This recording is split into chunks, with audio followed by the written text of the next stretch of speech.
안녕하세요, 이드진입니다. 오늘은 중개 실무 공동중개에 대해서 말씀을 드리려고 해요. 그러면 이제 공동중개를 말씀드리기 전에 기본적인 저희 부동산 업계에서 쓰는 용어가 있거든요. 그걸 먼저 설명해 드릴게요.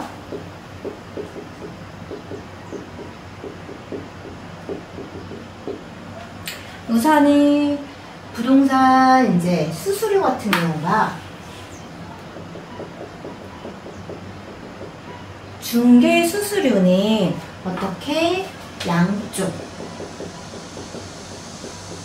계약은 이제 혼자 하는 게 아니죠. 만약에 매매 같은 경우에는 매도인, 매수인, 임대차 같은 경우에는 임대인, 임차인, 이렇게 양쪽에서 수수료를 양쪽에서 받아요. 이거를 이제 이쪽 업계에서는 양쪽에서 다 받는 거를 바로 양타라는 이제 용어를 써요. 그래서 막상 이제 막 일을 하다 보면은 양타, 단타 막 이런 말이 들리거든요. 그래서 이건 또 뭐지 했는데 공부할 때는 이런 말이 없었는데 이거는 어디 공부 책에 나오는 용어는 아니고 이제 업계에서 쓰는 관용적인 그런 말인데 양타라는 게 있고 그 다음에 단타라는 게 있어요.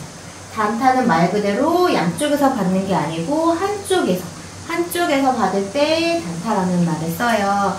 그렇다면 양타는 물건도 내 거고 손님도 내 손님일 때 양타를 하겠죠. 근데 단타 같은 경우는 이제 공동중개. 내가 물건을 갖고 있는 물건지고 그 다음에 다른 부동산에서 손님을 붙여와서 이제 공동중개가 되는 경우가 이제 단타의 경우가 생길 텐데, 그래서 부동산에서 공동중개 이렇게 하면은 두 개의 부동산이 보통은 나와요. 가끔 막 세 개의 부동산이 끼일 수도 있는데 거의 그런 경우는 일반적인 경우는 아니고, 그래서 부동산이 이제 물건지 부동산, 이제 매물을 갖고 있는 부동산은 물건지 부동산이라고 하고요. 그 다음에 손님지 부동산. 그래서 두 부동산이 공동으로 중개를 해서 계약서를 쓰는 거를 이제 공동중개 계약이라고 해요. 그래서 보통 이제 물건도 나한테 있고 손님도 내가 광고해서 하면은 이제 양타하고 내가 계약서를 쓰겠지만 실질적으로 실무에서 이제 일을 하다 보면은 내가 물건을 받아서 이제 광고를 올리잖아요. 그러면은 이제 모르는 번호나 전화가 와요. 그래서 여기는 어디 부동산인데 네이버에 요 매물 보고 연락드렸다. 이렇게 해서 내가 물건지 부동산이 될 수도 있고, 그 다음에 내 손님께서 내가 갖고 있지 않은 물건을 찾으시는 분들이 계세요. 근데 또 그 손님이 또 저희 부동산을 또 많이 신뢰하다 보니까 물건을 좀 구해달라고 부탁을 하시는 경우도 있고, 그 다음에 이제 지인분들은 또 저희한테 이제 부탁을 해서 저희 동네가 아닌 다른 타지의 지역의 물건을 의뢰하시는 경우도 계시고요. 그리고 내가 보여드렸던 매물 중에 마음에 드는 게 없으시고, 그래서 다른 부동산이 갖고 계시는 매물 중에서라도 그거라도 또 더 보여드리고 싶을 때 저는 이제 손님지 부동산이 되겠죠. 그래서 공동중개는 실질적으로 그래도 많이 이루어지고 있는 편인데, 공동중개를 할 때 이제 실무에서 기본 매너라는 게 있어요. 기본 매너.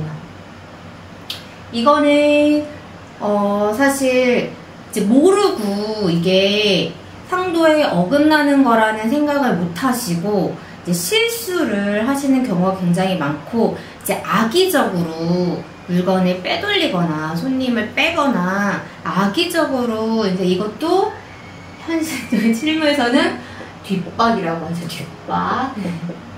네.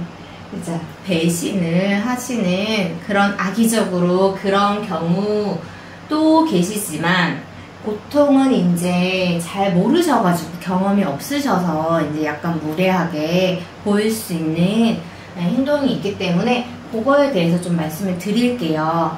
공동중개의 일단 기본 매너. 먼저 내가 손님지 부동산일 때, 그리고 이 공동중개에서는 정말 갑을이 존재를 해요. 이 갑을 관계가 존재하는데, 이 갑을은 부동산 시장 상황에 따라서 갑이 을이 될 수도 있고 을이 갑이 될 수도 있는 항상 변동 가능한 관계가 있어요.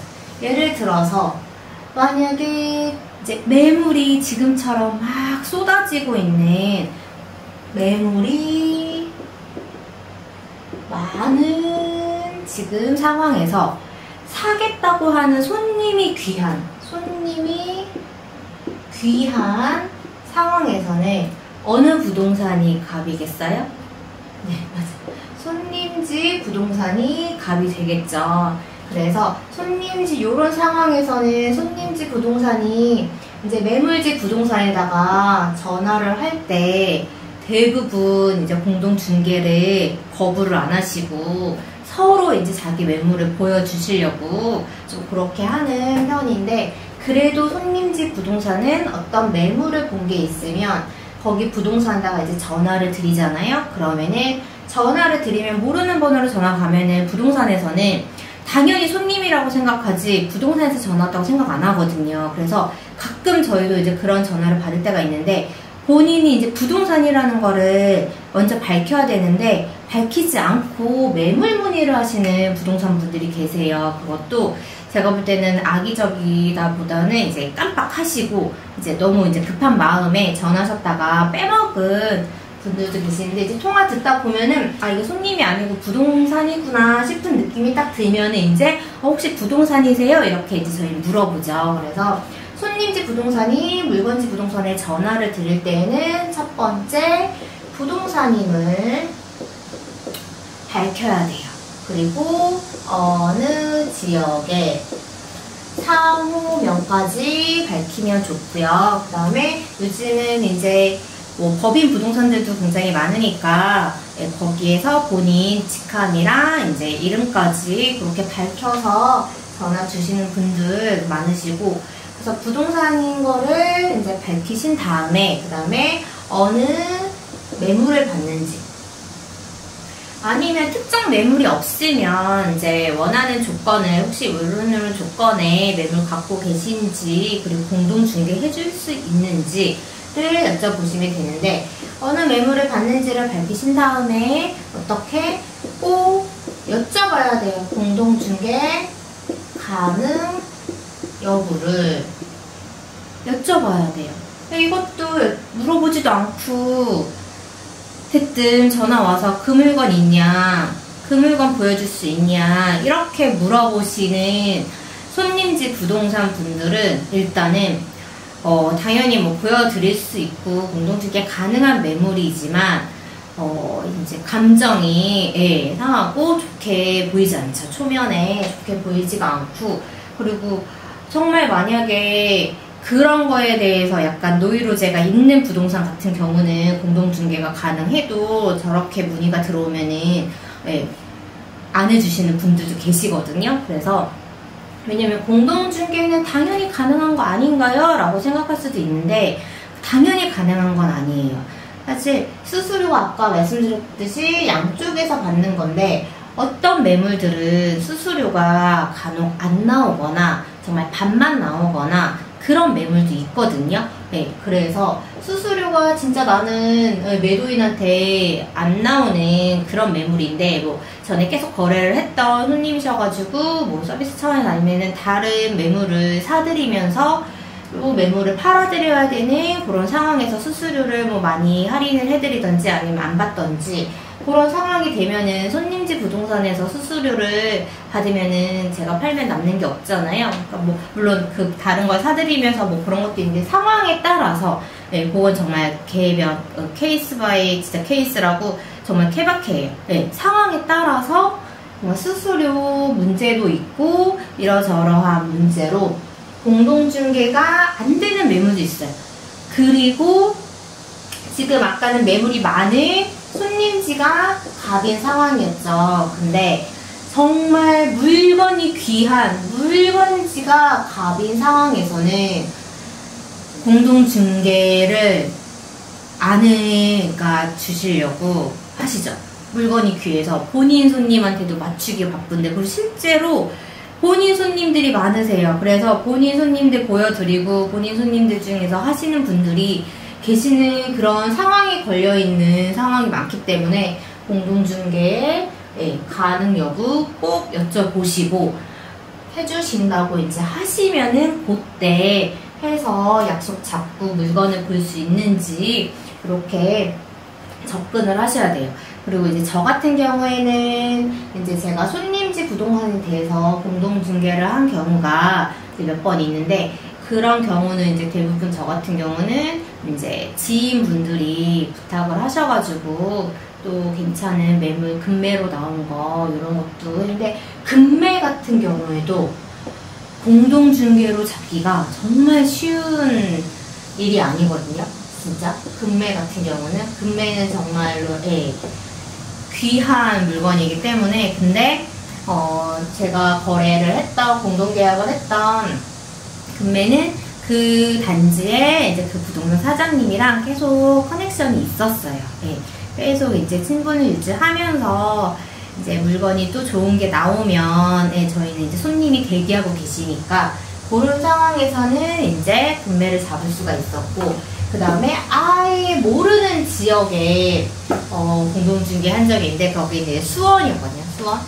수원 같은 경우에는 이제 매물의 조건, 이거는 이제 손님이 원하시는 조건을 이렇게 다 해가지고 그거에 맞는 그 단지와 가격의 물건들을 이렇게 쭉 리스트를 봐요. 그렇게 해서 네이버 부동산으로 이제 물건 올리신 부동산들 계시잖아요. 그러면은 일단은 첫 번째로 물건을 좀, 그 단지의 물건을 가장 많이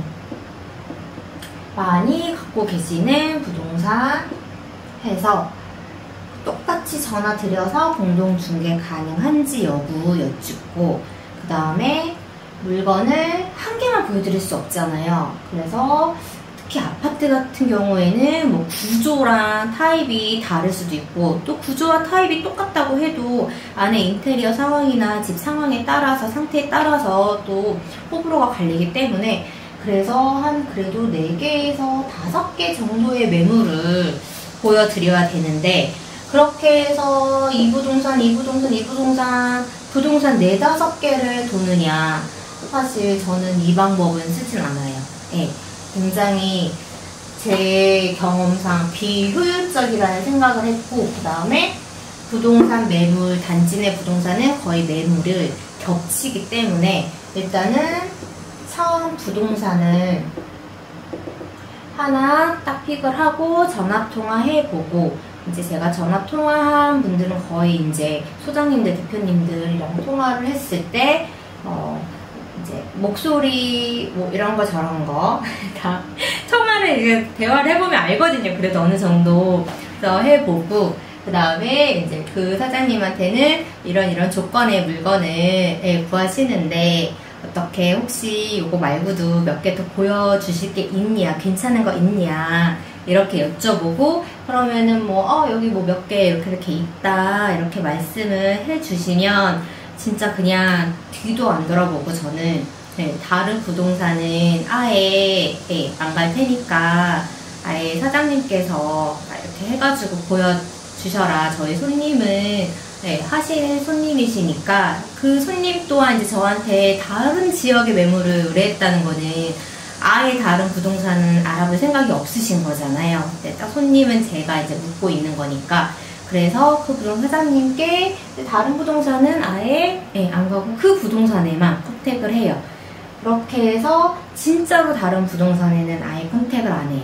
그렇게 해서 이 부동산 사장님을 믿고 이제 미팅을 하러 가면 정말 그 공동중개한 이런 식으로 타 지역에 간 적은 그렇게 많지는 않지만 이 방법이 가장 효율도 좋고 정말 괜찮은 매물을 정말 딱 리스트 해가지고 보여주셔서 거기서 이제 선택을 해서 바로 계약으로 성사했거든요. 그래서 공동중개해서 서로 이제 부동산 분들도 아시거든요. 예, 그리고 나한테 이거 문의하고 또 저 물건은 또 저 부동산에다가 문의하고 어차피 내가 아니어도 다른 부동산에 갈 손님집 부동산한테 정성을 쏟지 않으신단 말이에요. 아니 또 쏟으실 수도 있죠. 이제 다른 부동산에 못 가게 또 하실 분들도 계시겠죠. 만약에 손님이 귀한 정말 손님이 슈퍼갑인 상황에서는 네, 그럴 수 있겠지만 이제 제가 보통 이제 했던 노하우는 어떻게 하나의 부동산을 딱 정하고 웬만하면 그 부동산 사장님과 계속 커넥션 이렇게 계속 컨택하면서 이제 하는 방법. 그 다음에 그리고 제가 손님지 부동산일 때 이거는 지금 아까는 이게 손님지가 갑이었잖아요. 물건지가 갑인 상황에서도 공동중개를 해봤어요. 이거는 한창 이제 부동산 가격이 서서히 상한가를 막 계속 오르고 있는 시장이었어요. 그 말은 사겠다는 사람은 많고 물건은 바로바로 가격이 낮은 순으로 막 빠지고 있는 그런 상황이겠죠. 저희 손님이 이제 신혼부부셨는데 딱 지역을 정해주셨어요. 딱 마포, 용산, 그 다음에 영창 이렇게 해서 웬만하면 한강이 보이면은 좋고 안 보여도 크게 상관은 없지만 향후 가격이 아파트 가격이 안 떨어지고 이제 상승 가능성이 있는 해서 10억 내외 근처로 물건을 찾으시는 이제 평수는 당연히 이제 20평대 초반 보셨겠죠? 그래서 이렇게 해서 이제 이때는 진짜 고생을 좀 했어요. 왜냐면은 한여름이었고 지역 3개의 각 부동산을 해서 이제 돌아야 됐기 때문에 그래서 하루 만에 안 됐고 미팅을 거의 그래도 이제 3일 정도 걸려서 미팅을 했던 것 같아요. 그래서 어떻게 그래도 보면은 용산이 가장 그래도 핫했던 지역이라 용산으로 결정을 하시고 근데 용산에서 봤던 그 물건지 슈퍼갑이셨어요. 슈퍼갑. 진짜 슈퍼갑이셔가지고 마음에 들어있던 그 매물은 이 물건집 부동산 딱 그 한 군데서밖에 안 갖고 계셨어요. 잘 여러 군데 갖고 계시면 저렇게 이제 튕기시면 죄송하지만 다른 부동산에 이렇게 왜냐면은 너무 이제 그랬기 때문에 아무튼 근데 물건을 딱 여기밖에 안 갖고 계신 슈퍼갑이셨어요. 그래서 금액도 10억? 얼마였지?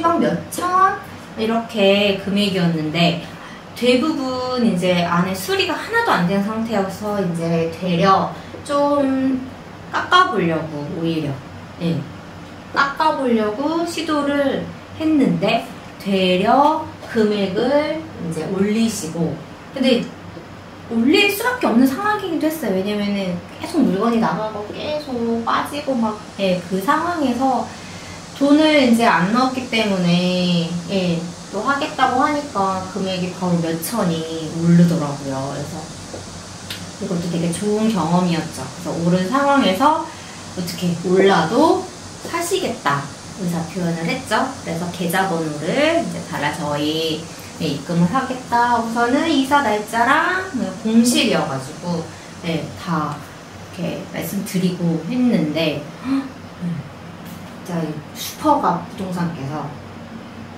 갑자기 공동중개 못해주겠다 거절을 딱 하시더라고요. 거절을 하시고 근데 저희 손님은 아예 이제 다른 제 이 후보가 없었어요. 그래서 거절을 하셔서 이제 그래도 머리가 막 아프죠. 뭐 싸울 수도 없고 사실 이제 제 입장에서는 저희 그 손님들이 어쨌거나 저 집을 사셔서 이제 신혼생활을 시작하셨으면 하는 바람이 훨씬 더 컸기 때문에 뭐라도 더 어떻게 도와드릴 방법이 없을까. 왜냐면은 금액도 올라갔지, 공동중개도 안 돼서 뭐 중개부수도 제가 뭐 더 이렇게 깎아드리고 뭘 해드릴 수도 없지, 막 이런저런 상황에서, 그래서 물건지 부동산에다가 그러면 저희 손님은 사장님한테 그냥 아예 드릴 테니까 중개보수라도 조금 깎아서 이렇게 잘 해주시면 안 되냐, 이렇게 이제 해서 손님을 드렸는데, 와, 이것도 중개보수도 안 깎아주셨어요. 네, 다 받으시고. 참 그랬죠. 마음이 좀 생각하니까 또 그렇게 해서 이제 매매하셨는데, 이제 사시자마자 거의 석 달 동안 바로 그냥 1억이 뛰더라고요. 1억이 뛰고, 근데 문제는 이렇게 오르다가 딱 11억 얼마를 딱 찍고, 그 다음에 이제 부동산 하락 시장을 맞아가지고, 어떻게 이분들은 실거주였기 때문에 이거를 뭐 팔고 1억이 남아서 차익을 뭐 어떻게 그러실 분들이 아니셨기 때문에 바로 이제 하락 시장을 해서 다시는 또 제자리로 돌아오기는 했죠.